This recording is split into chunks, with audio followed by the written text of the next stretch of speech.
Hello all, welcome back to my channel vibe with Ramyasri. ఇది నా స్టైల్లో మటన్ కర్రీ చాలా ఈజీగా, టేస్టీగా, క్విక్గా ఎలా ప్రిపేర్ చేసుకోవాలి అన్నది చూపిస్తున్నాను. ఇది నా మటన్ కర్రీలోకి నేను యూస్ చేసే గరం మసాలా స్పైసెస్ అనమాట. వీటన్నిటిని పౌడర్ చేసి పక్కన పెట్టుకుంటాను, కావాల్సినప్పుడు యూస్ చేసుకుంటాను అనమాట. నాకు డాక్టర్ గరం మసాలా తక్కువ యూస్ చేయమని నా హెల్త్ కన్సర్న్ కోసం సజెస్ట్ చేశారు. అల్లం వెల్లుల్లి పేస్ట్ మాత్రం నార్మల్గా యూస్ చేయొచ్చు అని చెప్పారు. సో నేను స్టవ్ మీద ఆయిల్ పెట్టుకొని అందులో పచ్చిమిరపకాయలు, ఉల్లిపాయలు, పసుపు, ఉప్పు వేసుకుని బాగా కలిపి గోల్డెన్ బ్రౌన్ కలర్ వచ్చేంత వరకు ఫ్రై చేసుకుంటాను అనమాట. అల్లం వెల్లుల్లి పేస్ట్ నేను ఎప్పుడు ఫ్రెష్గానే ప్రిపేర్ చేసుకుంటాను, ఎందుకంటే ఫ్రెష్గా ప్రిపేర్ చేసుకుంటే టేస్ట్ అనేది చాలా బాగుంటుంది కాబట్టి. మటన్ కోసం నేను అల్లం ఎక్కువ వేసి వెల్లుల్లిపాయ కొంచెం తక్కువ వేసి ప్రిపేర్ చేస్తానండి. అలా అయితేనే మటన్ చాలా టెండర్గా, సాఫ్ట్గా కుక్ అవుతుంది కాబట్టి.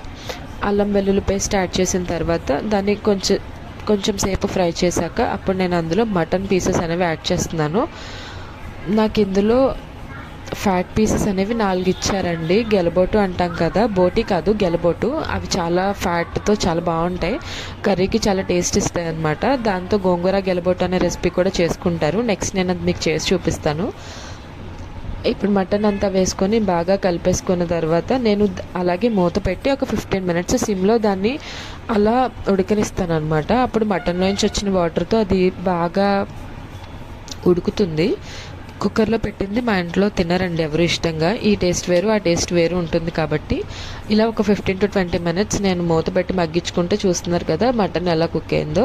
ఇప్పుడు నేను ఇందులో కొంచెం కారం వేసుకుని బాయిలింగ్ వాటర్ వేసుకుంటున్నాను, ఎందుకంటే త్వరగా బాయిల్ అవుతుంది కాబట్టి. కారం వేసుకుని నేను వేడి నీళ్ళు పోసేసుకున్నాక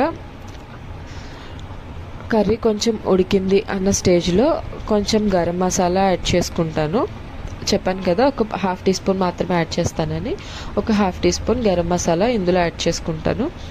అది అయిపోయిన తర్వాత నా దగ్గర కొత్తిమీర లేదు, కొత్తిమీర వేసుకుంటే చాలా బాగుంటుంది కదా. నా దగ్గర కొత్తిమీర లేదు, నేను అందుకే స్కిప్ చేశాను అనమాట. కర్రీ దగ్గర పడిపోయిన తర్వాత మనం ఇంకా ఆఫ్ చేసుకొని సర్వ్ చేసుకోవడమే. ఇందులో ఫ్యాట్ పీసెస్ అన్నాను కదా, చూసారా ఎంత బాగుందో. నా ఛానల్ని సబ్స్క్రైబ్ చేసుకో.